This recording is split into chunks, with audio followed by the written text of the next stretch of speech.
Olha, eu tenho comigo, Emílio, Bogo, João, todos que me conhecem, eu não tenho nenhuma dificuldade, até em função da idade, nenhuma dificuldade em elogiar. Nenhuma dificuldade. A gente vai conversar agora com um homem que eu tive a honra, ao lado do Emílio, de conhecê-lo pessoalmente e conviver com esse homem durante 8 dias ali em Israel. E desde quando eu o ouvi pela primeira vez, ainda na Jovem Pan, eu passei a aprender com cada uma das suas participações. E me perdoe, coronel, me perdoe, mas eu vou falar dessa forma. Eu me senti sentado ao lado do meu avô, do meu pai, de pessoas que me ensinaram muito ao longo da minha vida. Emílio concorda comigo certamente. Bogo, nós sentamos ao lado de uma enciclopédia, de quem, diante de qualquer situação que surgia ali em Israel, tinha condição de nos ensinar, de agregar, de trazer conhecimento. E eu olhar para cima e falar, puxa vida, eu estou do lado de quem está me ensinando, é motivo de muita alegria para mim. Fiz o convite para ele agora, soldado que é desses que não foge de uma batalha, disse, estou entrando já, dou um jeito e me viro. Porque virou a madrugada toda na organização da Super Live, na condição ali meio que de maestro disso tudo que aconteceu durante a noite de ontem, a madrugada de hoje, e pronto aqui está para conversar com a nossa audiência. Coronel, muitíssimo obrigado por aceitar esse convite, receba meus elogios com muito carinho, com muito respeito, porque é tudo isso que nutro pelo senhor. Coronel, seja bem-vindo. Bom dia Pitoli, bom dia Emílio. E bom dia à audiência da Rádio Auriverde. Se tem uma coisa que eu posso dizer que eu ganhei de presente em 2024, foi o hábito de ouvir o Jornal da Auriverde de manhã. E eu tenho a vantagem de ter 2 horas a menos de fuso horário.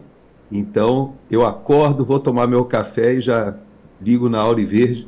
E foi uma das grandes aquisições. Você falou da nossa viagem e realmente conhecer o Emílio e você, Pitoli, lá em Israel, pessoalmente, né, conhecia só da telinha, né, de acompanhar no celular, no notebook.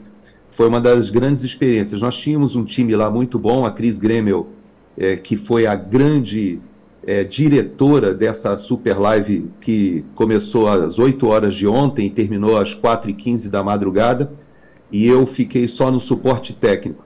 E aprendi muito mais com você, com o Emílio e com a Cris, vendo vocês fazerem o jornalismo profissional lá em Israel, do que realmente pude compartilhar com vocês. Para mim foi a primeira experiência também lá em Israel, e fiquei emocionado de caminhamos, né, juntos em partes que a gente conhecia só da Bíblia, né, só da história.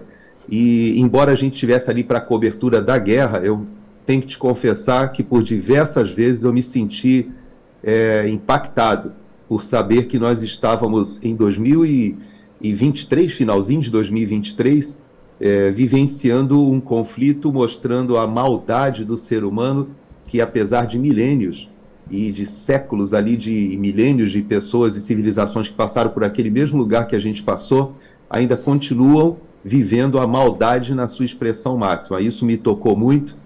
Mas sabe que essa maldade também está presente no nosso país. Eu não sei se você soube, mas a Gabriela Ritter, presidente da ASFAV, ela ficou comigo até as 4h15 da madrugada, fez o encerramento da nossa Super Live. Nós tivemos mais de 20 mil pessoas nos assistindo ao vivo durante a programação de 8 horas ininterruptas. E interessante que às 4h15 ela acabou comigo, ali nos despedimos, e o pai dela foi acordado pela Polícia Federal agora de manhã, numa busca e apreensão, também em outro processo de investigação sigiloso, e ela foi para lá, e logo a primeira pergunta da Polícia Federal ali nas oitivas ao pai dela, com mais uma intimidação feita no dia 8 de janeiro, como que para o nosso ministro Alexandre de Moraes talvez seja uma comemoração, uma celebração. Ele faz essa operação, acorda o pai da Gabriela Ritter, ela vai, e a primeira pergunta é sobre orientação política, participação política. Então a perseguição política no nosso país, ela está presente, e a gente viu uma guerra informacional em Israel e agora nós estamos presenciando também uma guerra informacional no nosso país, mas nós não cederemos. Eu estou vendo, você está com a sua camisa verde e amarela. Aliás, eu comprei as camisas na promoção aí que vocês fizeram. Eu ainda consegui pegar essa promoção. Ainda não recebi aqui nos Estados Unidos, mas vai chegar em breve, ela está a caminho. Coronel, aqui conosco o Eduardo Bogo. Bogo, Coronel Gerson Gomes está na tua escuta. Coronel Gerson, prazer, bom dia, um prazer falar com o senhor. Coronel, eu tenho duas perguntas que eu acho que elas se confundem. O artigo 17 do Código Penal fala que não se pune a tentativa quando por ineficácia absoluta do meio ou por absoluta impropriedade do objeto é impossível consumar o crime. Aquelas pessoas que foram presas na Praça dos Três Poderes não tinham armas. Então, para ter a possibilidade de uma tentativa de golpe, precisaria das Forças Armadas. Se era impossível as Forças Armadas darem um golpe, nós estamos falando de tentativa impossível, não existe crime. Se existia essa possibilidade, os comandantes das Forças Armadas deveriam estar sendo investigados, processados ou presos, que é um fato que nós não temos. A segunda questão, o Múcio, ministro da Defesa, no dia 2 de fevereiro, depois desse governo ter tomado posse, 2 de janeiro, perdão, ele deu uma entrevista na Folha de São Paulo, republicada na UOL, que aquelas manifestações em frente dos quartéis eram coisa da democracia e que ele tinha, inclusive, parentes na frente dos quartéis. Então a questão que fica é o seguinte, não está sendo feita ali um justiçamento ou uma justiça pela metade quando não inclui o Múcio no inquérito e quando não coloca as Forças Armadas nessa possibilidade de uma tentativa? Eu vou começar pela parte final do ministro da Defesa, o Múcio. Uma coisa eu tenho que admitir, ele é um homem que manteve a sua palavra, porque ele fez essa declaração que você se refere, e de lá para cá ele já deu outras entrevistas onde ele foi contundente. Ele afirma, não houve tentativa de golpe de Estado. Ele afirmou isso numa entrevista à CNN e agora, recentemente, afirmou novamente a uma entrevista ao Sistema Globo, dizendo da impossibilidade de ocorrência de uma tentativa de golpe de Estado, porque não estavam reunidas ali as condições como você citou. Mas eu vou além, porque o ministro Múcio, ele fez questão de afirmar que passou nos acampamentos, e como você bem disse, até parentes dele, e ele identificou ali que havia parentes de militares da ativa, militares da reserva, pessoas do Brasil inteiro, porque as manifestações, talvez tenha sido a primeira vez na nossa história, foram presentes todas as 27 unidades da nossa federação, todos os locais. Aí em São Paulo, nós tivemos tiros de guerra em muitas cidades, com as pessoas se reunindo à frente das unidades militares. E ele sabe que as pessoas não estavam ali pedindo golpe militar, as pessoas estavam ali pedindo para as Forças Armadas socorrerem a insegurança do processo eleitoral, porque havia uma incerteza, havia uma dúvida que pairava no processo, porque foi muito mal conduzido.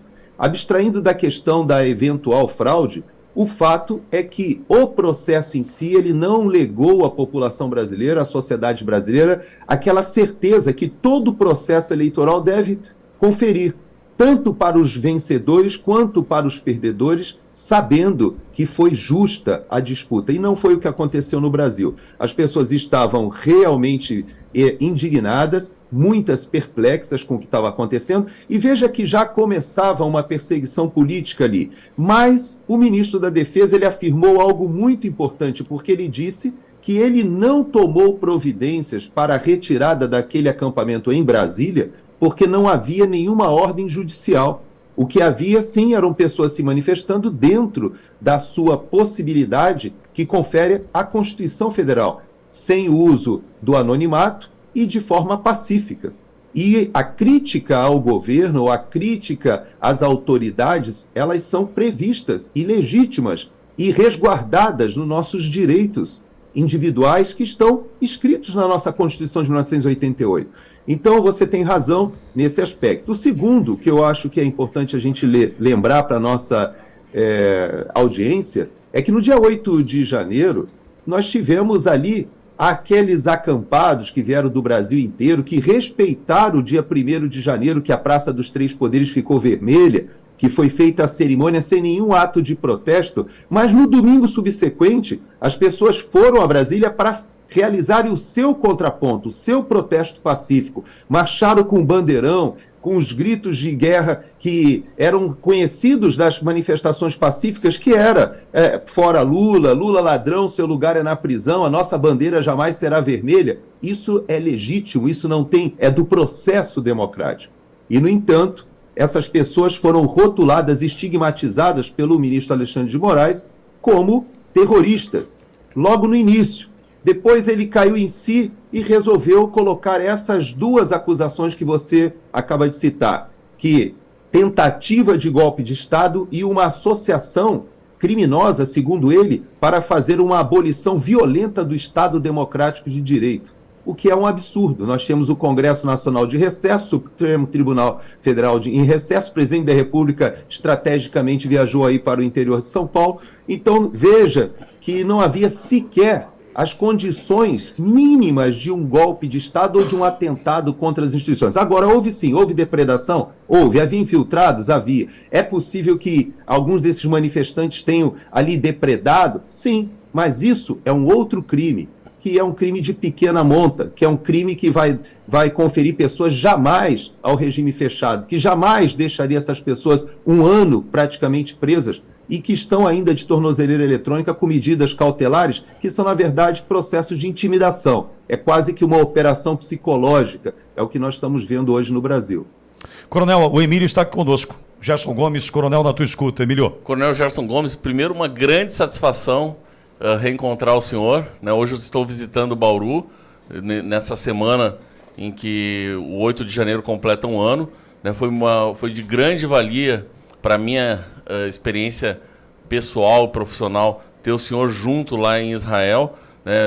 Lá em Israel tem aquela situação toda lá, é um conjunto de 5 dimensões, aquele conflito, dimensão política, dimensão militar, a dimensão religiosa, histórica e geográfica, e é difícil entender tudo aquilo lá.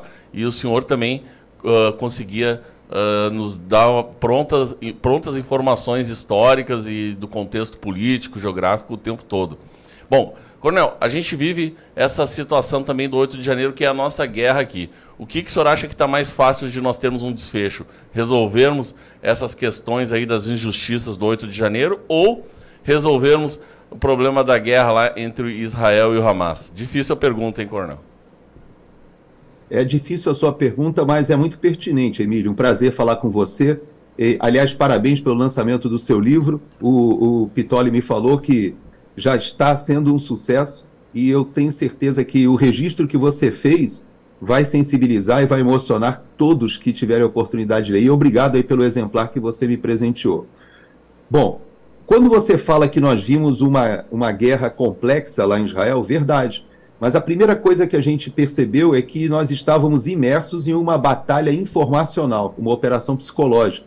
E por isso nós fomos a Israel ter contato com as fontes primárias. Nós conversamos com os familiares dos sequestrados, pessoas que sobreviveram ao ataque terrorista, e com isso nós pudemos avaliar e ter o nosso juízo ouvindo e vendo o que aconteceu em loco. O que acontece no Brasil hoje, muito similar? É que nós também estamos em uma batalha informacional. O ministro Alexandre de Moraes, ele sustenta uma tese, essa tese ela não guarda nenhuma aderência com a realidade, e por isso ele foi numa escalada de autoritarismo que agora eu costumo comparar como um avião que dá motor para decolar aí em São Paulo, em Congonhas, ou no Rio de Janeiro, lá no Santos Dumont. Por que eu faço essas duas comparações? Porque você que foi da Força Aérea, Emílio, sabe que quando a aeronave dá motor numa pista tão curtinha quanto Congonhas ou Santos Dumont, nós não temos possibilidade de voltar atrás. Porque se resolve abortar a decolagem, você vai atravessar e vai cair ali na cidade, no caso de São Paulo, ou dentro do mar, no caso do Rio de Janeiro. É o que acontece hoje com o Supremo Tribunal Federal. Foram tantas as arbitrariedades, foram tantas as inconstitucionalidades, que agora eles estão cada vez mais dobrando a aposta. Só que, embora as pessoas sofram muito e todos nós estejamos sofrendo com essa perseguição política, na verdade, esse extremismo ou essa forma de dar motor para tentar decolar e não cair com a aeronave dentro d'água, ela já não está fazendo efeito, porque está notório, todos estão percebendo que o Brasil vive um estado de exceção. E o estado de exceção não é uma força de expressão, ela é a realidade. E essa luta que você está falando, é difícil da gente fazer a comparação, obviamente, porque são proporções, são características diferentes, mas você falou de uma luta religiosa, e eu vou falar para a nossa audiência, Emílio, e também Alexandre, e toda a equipe da Rádio Auriverde. Nós terminamos a nossa super live ontem e eu fiz questão de compartilhar com a nossa audiência, tínhamos mais de 5.000 pessoas às 4h15 da madrugada, viu? É impressionante, mas o pessoal foi firme até o final. E eu tive a oportunidade de compartilhar uma fala do ministro, que atual é o presidente do nosso Supremo Tribunal Federal, quando ele disse que houve ali algo que o deixou triste, porque ele percebeu que houve a junção da religião e a violência. E ele fez uma afirmação mentirosa e fez uma afirmação muito preconceituosa, quando ele disse que as pessoas, segundo ele, com marretas quebravam as coisas. Eu não vi marreta nenhuma, mas segundo ele, quebravam e ato contínuo se ajoelhavam para rezar. Isso é uma inverdade gigantesca. E eu aproveito essa sua levantada, Emílio, quando você faz essa comparação com a questão religiosa, muito complexa lá de Israel, para dizer que nós também vivemos, de certa maneira, uma perseguição religiosa no nosso país, porque autoridades que não somente avançam na questão do aborto, por exemplo, mas elas avançam até mesmo com preconceito, querendo dizer que aquelas pessoas que estavam ali no 8 de janeiro, que eram religiosas, que ajoelhavam, que estavam rezando, que estavam orando, que nos acampamentos tinham barracas que se alternavam ali entre espíritas, kardecistas, católicos, evangélicos, orando pelo país. Ele quer dizer que essas pessoas eram violentas, eram golpistas, o que é um absurdo.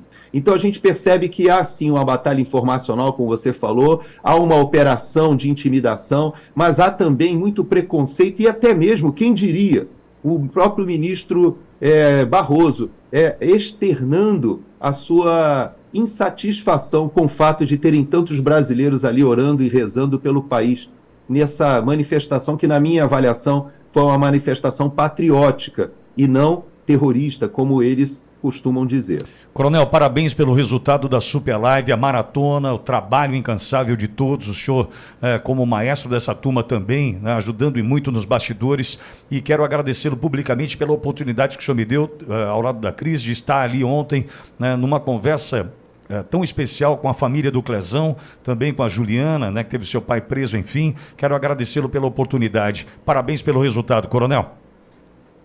Obrigado. E obrigado a vocês da Auriverde. Eu sei que nós fizemos um time ali, nós tínhamos mais de 10 comunicadores que se revezaram durante as 8 horas. Eu sei que você estava chegando das férias e não se furtou a nos ajudar e ajudar a Asfave, a Gabriela Ritter. Parabéns ao doutor Ezequiel, ao desembargador Sebastião, a Carolina Siebra e principalmente a Gabriela Ritter, que hoje de manhã já está sofrendo a intimidação na sua própria casa com a Polícia Federal. A reação foi rápida, eles fizeram uma grande operação para celebrar o dia 8 de janeiro hoje, com buscas e apreensões e até prisões, e eles estão dobrando a aposta, mas eu quero te reafirmar e a nossa audiência. Coloquei o meu verde e amarelo hoje, eu vejo você assim também, porque eu entendo que eles não podem nos roubar o fato de que nós não desistiremos e acreditamos no nosso país. E não vão nos intimidar. Coronel, gostei muito de vê-lo e ouvi-lo aqui. Espero vê-lo novamente, Coronel. Sempre que for convidado, para mim é um prazer estar com vocês. E uma vez mais, parabéns. Vocês, como eu disse para você, tive a oportunidade de falar pessoalmente, essa saída da Jovem Pan foi uma bênção de Deus. Eu sei que foi um tropeço para vocês, foi difícil, mas eu quero dizer que Deus tem um propósito para sua presença, que hoje não é uma presença mais aí de São Paulo nem do Brasil, já chega a nos alcançar aqui nos Estados Unidos. Parabéns a vocês e parabéns à nossa audiência da Auriverde. Obrigado, Coronel Gerson Gomes, conversando conosco. Como é bom terminar o programa assim, Bogão.